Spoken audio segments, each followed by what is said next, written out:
Welcome back, disc golf fans. Here we are at the back half of the final round of the Santa Cruz Masters Cup, presented by Innova Champion Discs. I'm Brian Earhart, joined here yet again by substitute teacher co-host AJ Risley. AJ, I'm so glad that we got to commentate this course together. It's one of my favorite courses to play and commentate on. You see a lot of individuality come out of the players. You get to see a lot more of the old school Frisbee side of things come out. Creativity is at an all-time high on this track. Creativity, adaptability, resiliency, all the adverbs, really. Yeah. And we have a tight race at the top, and we have two players on this chase card that are making a push for the win. Adam Hammis is right now looking really clean, but our players are also shooting well and clean as well. We move into number 13. Again, thank you to Flight Factory for this fantastic drone flyover. Shout outs to them. 13 is, again, one of my favorite holes in the course. Biggest gap is the most technical. Smaller gaps are the easier shape, well balanced, lots of different ways to play the hole, and you see it from the players, which I really enjoy. Paul goes left gap. Oh, but did he? Nope. Oh. And that looked like a buzz that was almost fighting out of it. That was maybe potentially a fresher buzz that he was trying to get to flatten.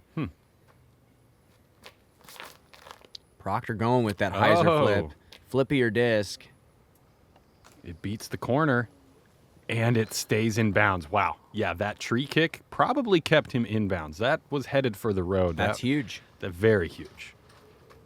Because like you said, he and Paul they're looking at the win, or at least the podium. And so every stroke on the final half of the final round at an NT, every stroke matters. Don't let anybody try to fool you. And Kyle has gone outside, forehand way outside, and has put himself to a putt. And Alden likes to throw this kind of corkscrew hyzer flip, literally throwing steep hyzer left and letting his flippy disc work back up to flat and turn. Threw it a little bit too high, and Paul has some work to do from here. Oh my gosh, you got it out your catch. And he hit early, so that could be a bogey for Paul. And James is putting for birdie from circle one. This could be the opening he's looking for. Yep.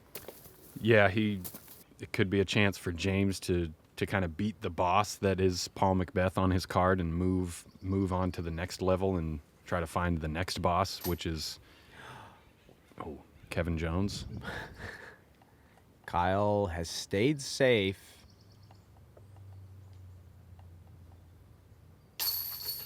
Yeah, solid. A little bit closer than we might have thought too from the tee.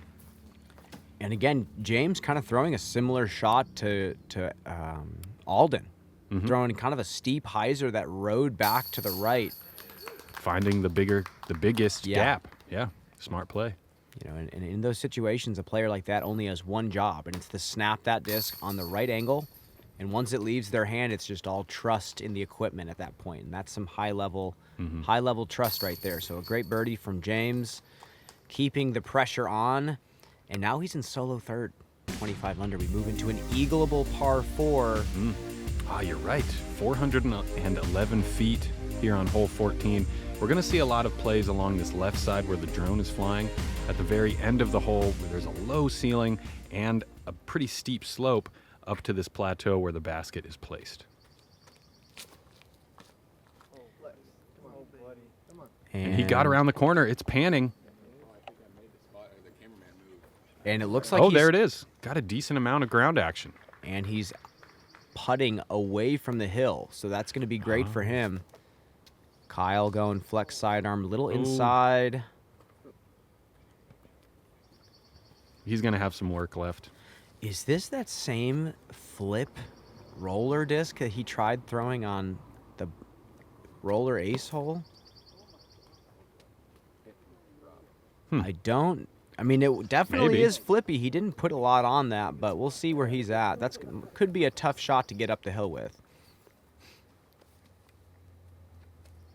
And Paul going with likely an overstable force here.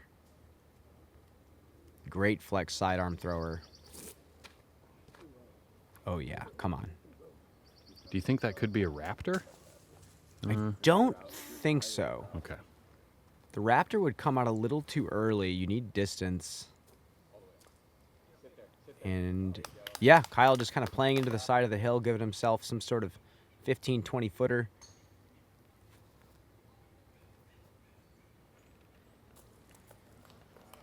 Okay. Smart, trustworthy play from Alden, going with that touch flex shot. I wonder if Paul is going to try to throw this forehand in. There is a little bit of space to work with behind the basket. Oh, yeah, he was. He definitely was. Sure, he's fine with a birdie. Or maybe not. I would challenge that statement. And for the eagle. Wow. And he gets the eagle. Gets This the is left side huge for catch. James.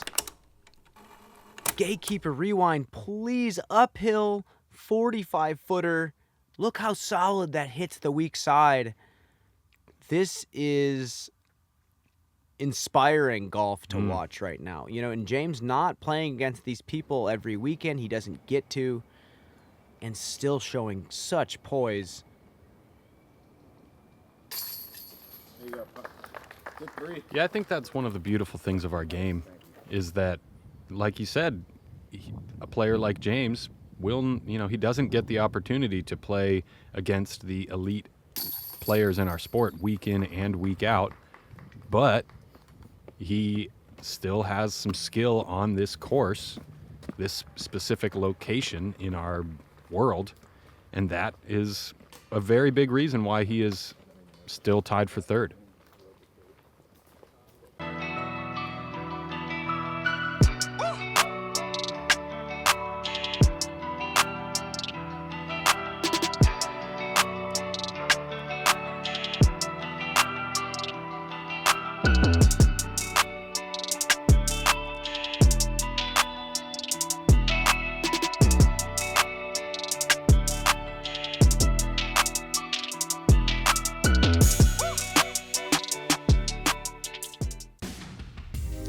Hole number 15, the kitchen hole. Very, very specific shot to pure. If you want to actually get clean through this gap, it's kind of a subtle right-handed backhand flex shot unless you go with the slot machine hyzer, which we did see Paul throw as well, chancing the 2 meters. James going with a little Slower disc to get just a straight line, and I think he's done it. I think he's pushed, but I believe he dropped, so we'll see how far he is from the basket.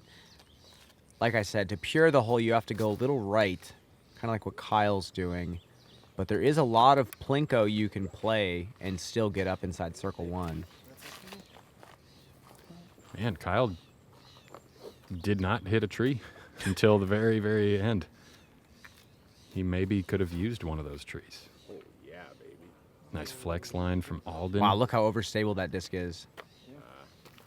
And a great kick. He is in, I believe, either edge of C1 or C2. Here's Paul going with the slot machine. Let's see if he can get some 7s.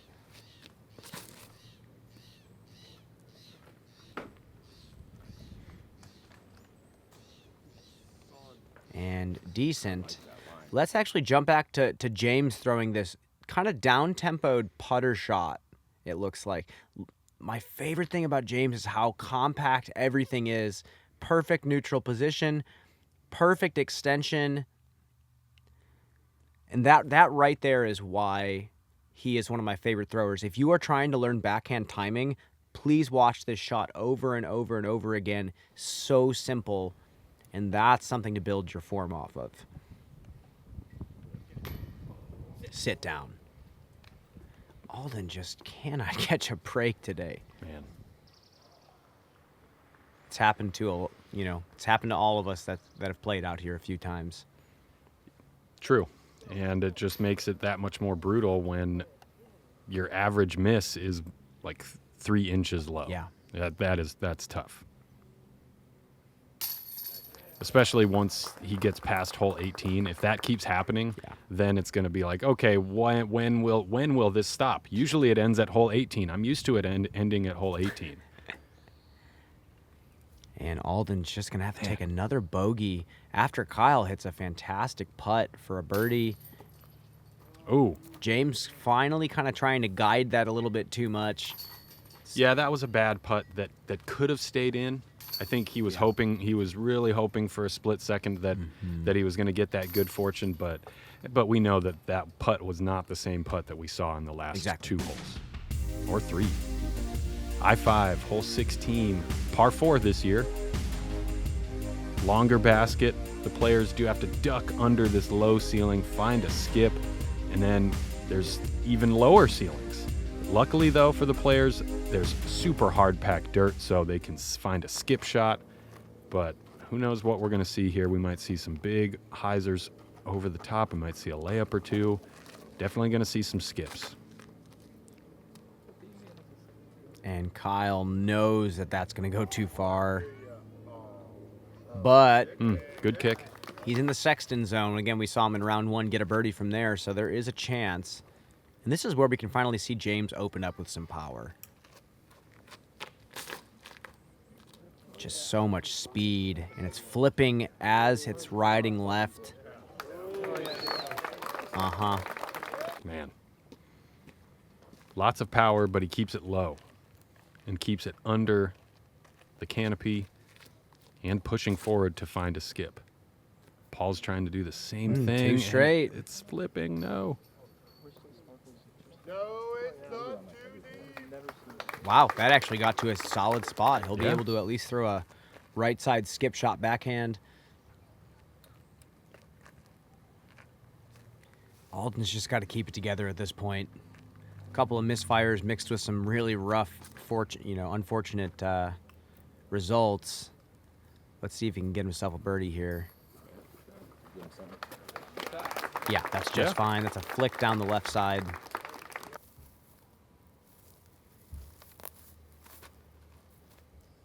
Ooh. Very technical skip shot he was trying to throw there, a little bit short. Those branches are super low. Paul just going straight.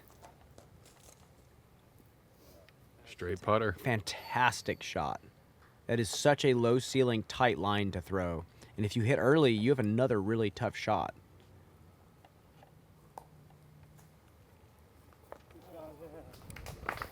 And a sigh of relief. He's able to get up there and have a 15-footer for a birdie finally.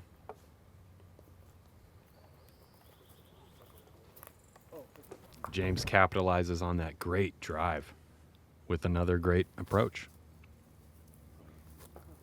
I like that. Little Yeah. air bounce from Kyle.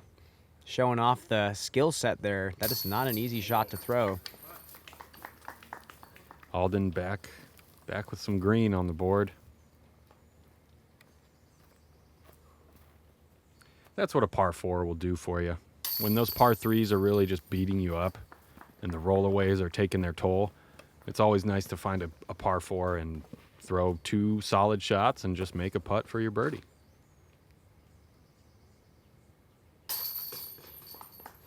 There's a birdie for Paul. James is making a push, as you can see, tied for second at this point. It's always such a treat to commentate the chase card because you have players that they wake up in the morning and they're hungry to make a push for the win. Nothing to lose. Number 17, short par 4. Power hyzer is an option for this entire card. That big live oak will catch anything short if you try to go high. We will see if anyone goes up the gut. Seems a little risky at this point. So James is willing to accept the risk. Will he be rewarded? Oh, yeah. It looks like it. That's what you want, is to be on that far left side. Less trees in the way over there. Definitely. He's maybe got about 150, probably much less than that. Yeah, Paul looking up. That was way up. Yeah, perfect spot. He has a zone flick from there. And coming down the stretch, some of these gaps start to look a little smaller than they normally would. So Kudos to James for confidently putting one through there. I see how that works. Alden in a good spot as well.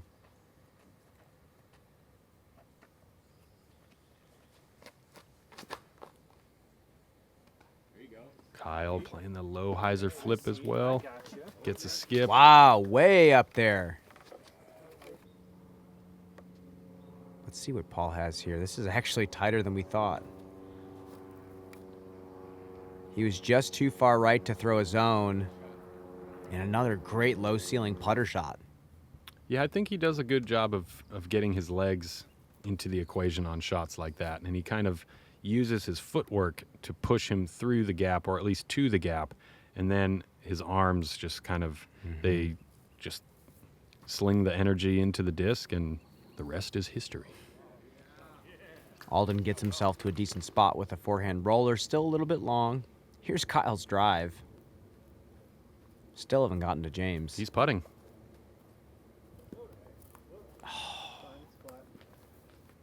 An eagle on this would be impressive, and this is our closest chance. But I'm sure James is just very happy to get another birdie and keep pushing.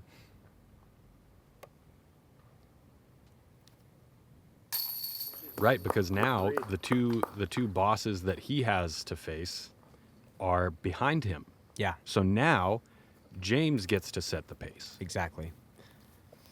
Alden gets a second birdie in a row. He's birdied 3 out of the last 4, and the one bogey in this last 4 was really kind of a rough result. Roll assisted, yeah. Yeah. So Alden is starting to pick up some steam again, hopefully ready to make a push for a decent top 10 finish. Plenty of golf left.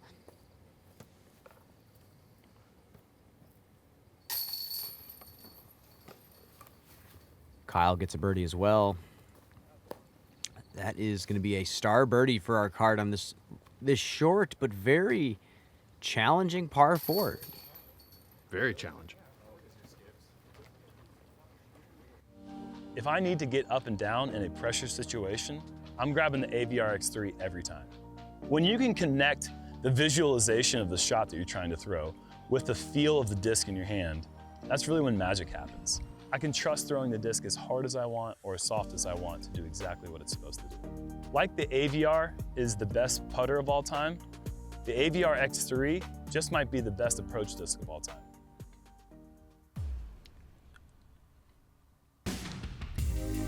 Hole number 18, blind shot to this basket. This is a big depth perception shot. Lots of practice goes into putting this one in a good spot. High flex or a very powerful sidearm that uses that dead tree off to the left side as reference. James is going to go high pan shot, it looks like.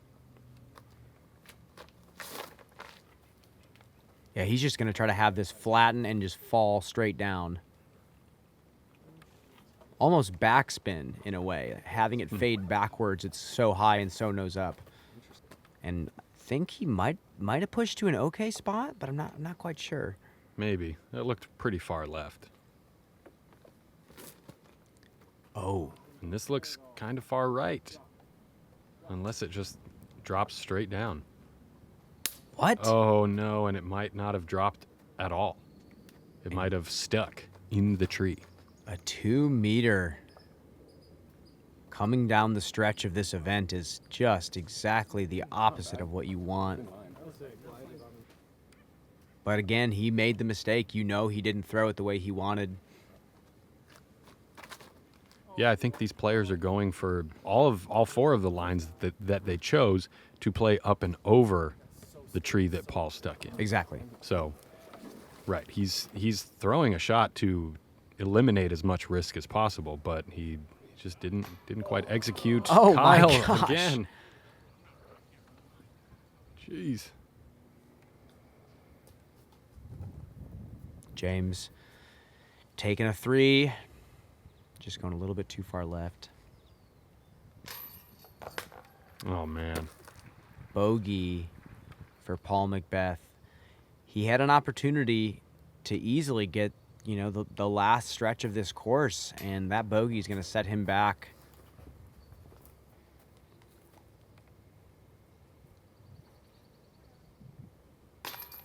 Oh, Oh, just that little kick, that little Yeah. extra kick he did.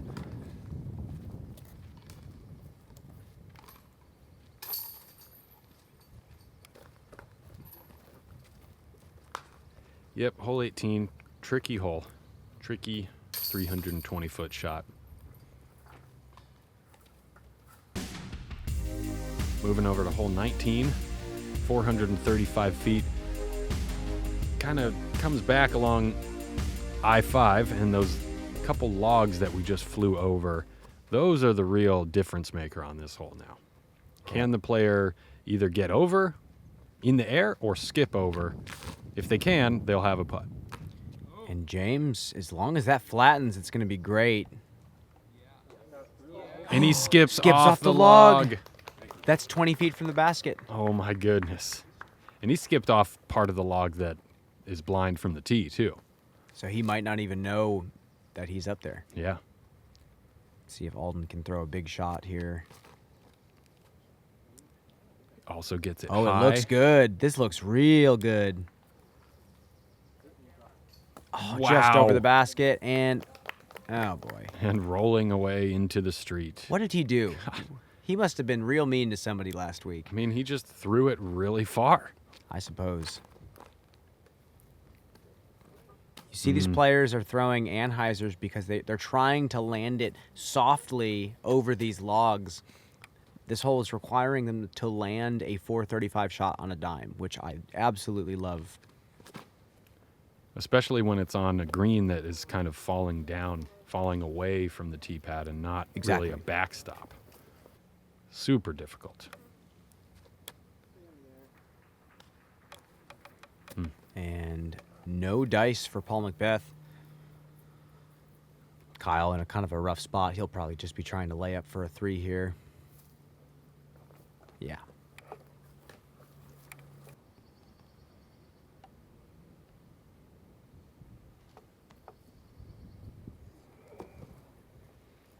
And let's see if James has enough in the tank to get this birdie. Making the push, he is now in sole second place.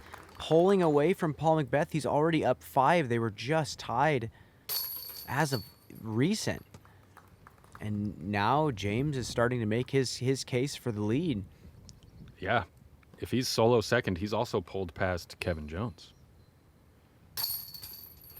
And just always exciting to see a fresh face. Not necessarily incredibly fresh to the pro scene, but on these coverage cards, to watch someone with his talent make a push is always refreshing. And we are here on Gravity. Number 20, 225. The pro side is actually on the other side of those 2 trees. Throw a hyzer up into the side, let it ride up to that top shelf.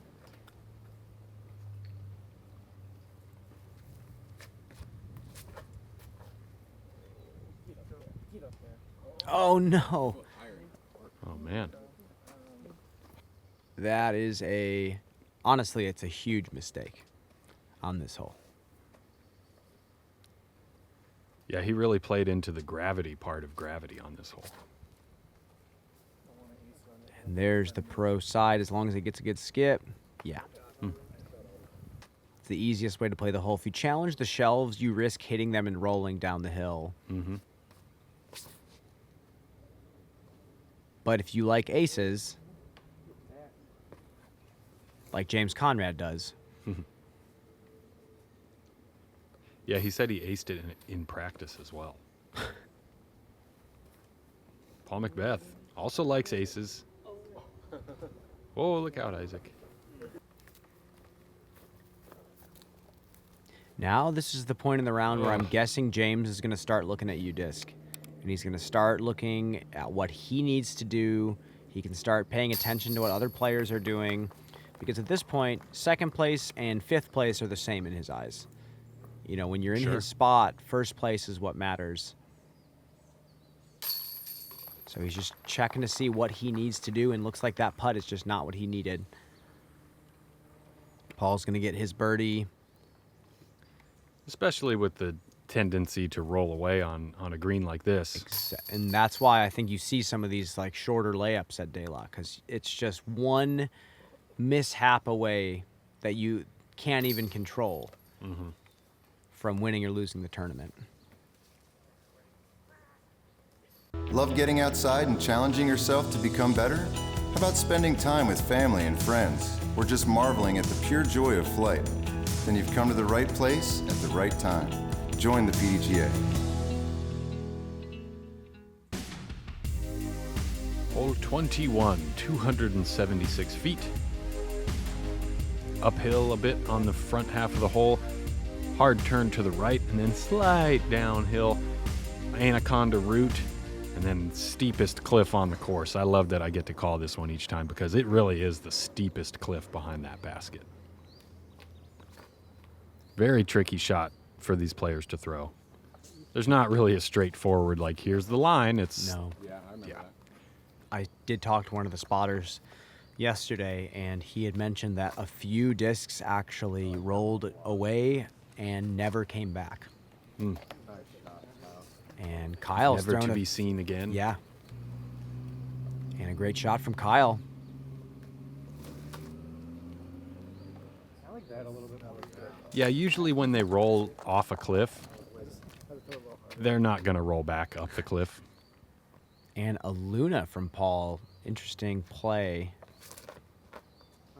James, this is a big drive for him. Yeah, this would be a really huge difference maker. So he is pin high. Let's see if he runs this death putt into nothingness. About 50.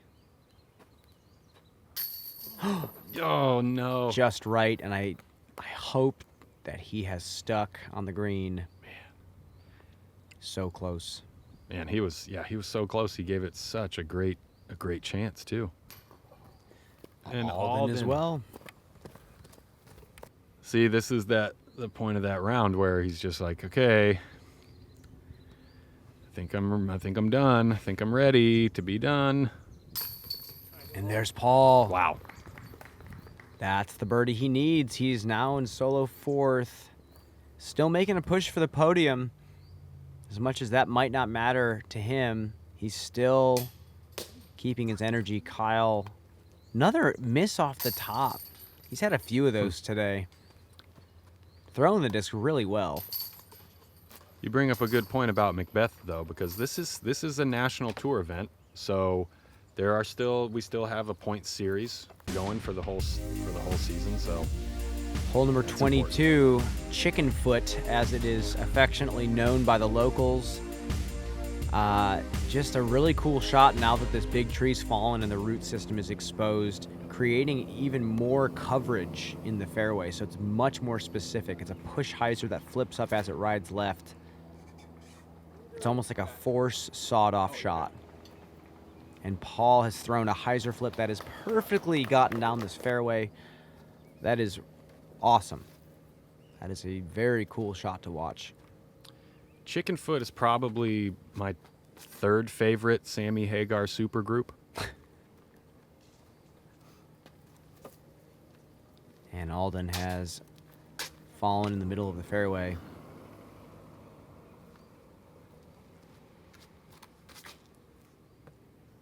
This is a shot that Kyle loves throwing, these little push hyzers.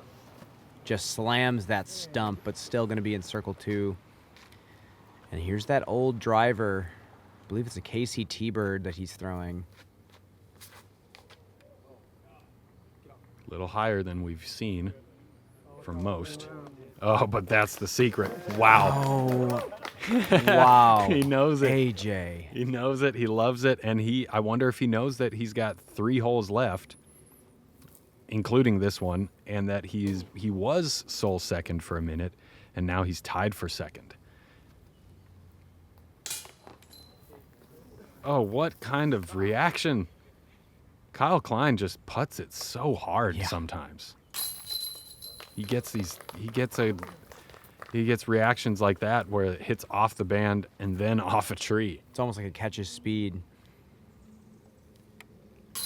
And I think Paul actually threw that jawbreaker wasp on this shot.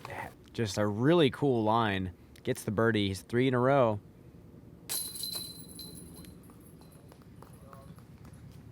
Alden taps in a par, and this was just a phenomenal drive from James.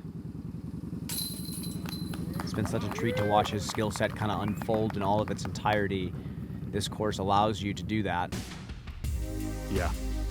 All right, second to last hole, hole 23. We're going up and over this grove of live oaks. Here's the basket. There's a little bowl short of the basket. Really, you might see some big hyzers push deep of the basket to give the player an open putt. And this looks pretty good. Paul is playing the backside. He's dialed. Yeah, he's dialed on this one. Almost. Yeah. That's a 30-footer, 35-footer. And big shot for James here.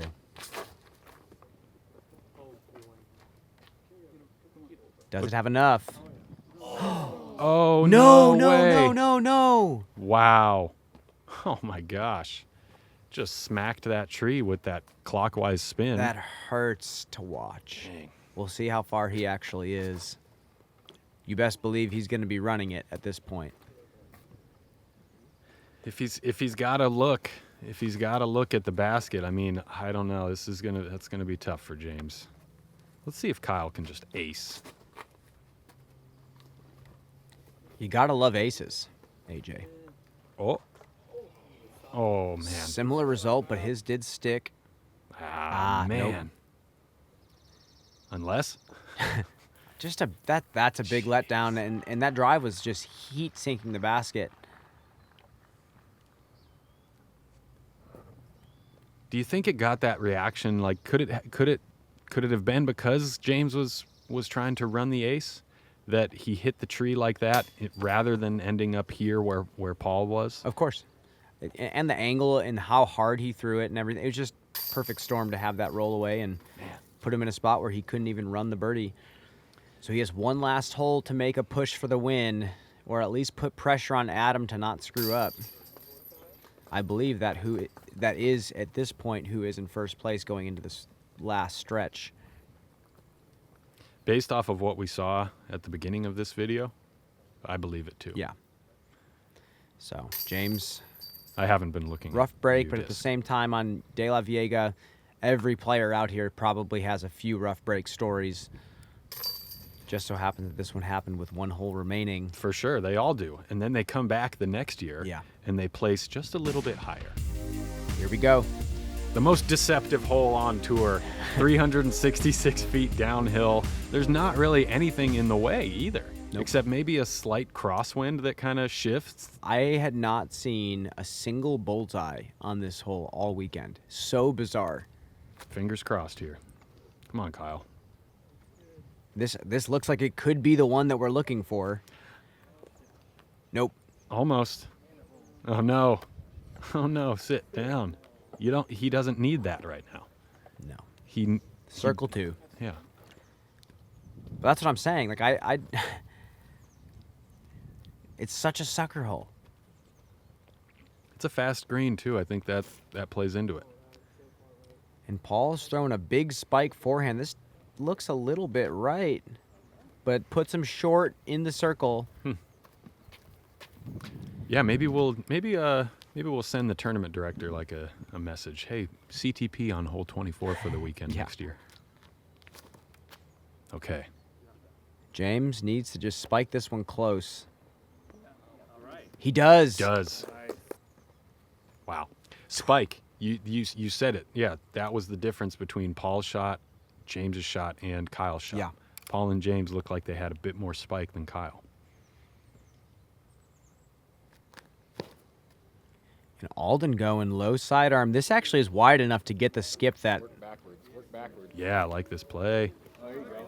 he's in the pine, but not too terrible.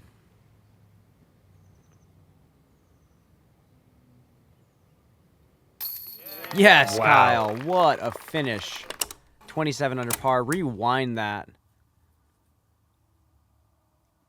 Perfect. Solid. Absolutely perfect. He is 5th place. Yeah, good showing from Kyle. I mean, he had a lot of good shots, some mishaps, a few mistakes. And look at this finish as well from Paul McBeth. Not quite in the podium. We see 4th place next to his name. But a great second half Yeah. to the round. Lots of birdies. I'm sure this fourth place finish will be. Okay. And James puts the disc in the basket, putting some pressure on Adam to not screw up the last stretch of holes. Mm-hmm. There is OB behind this basket. Nice. Alden gets Wow. the birdie. A star frame to finish. A real happily ever after ending for our card. There you have it. Masters Cup is finally at a close. 13 What down, a beautiful 11 week down. in Santa Cruz, California. Absolutely beautiful out here. James Proctor showing why he's a 1040 rated player. Doesn't matter if he's on tour or not. He belongs with the best. Adam Hammis, folks. Well He done. had been Wire to wanting wire. this win for so long. He has such a killer instinct, so much talent. Congratulations to Adam. He's been working hard for this first National Tour win. Make sure to subscribe to Gatekeeper Media on YouTube. I'm Brian Earhart. He's I'm AJ AJ Risley. Jinx. We are signing off.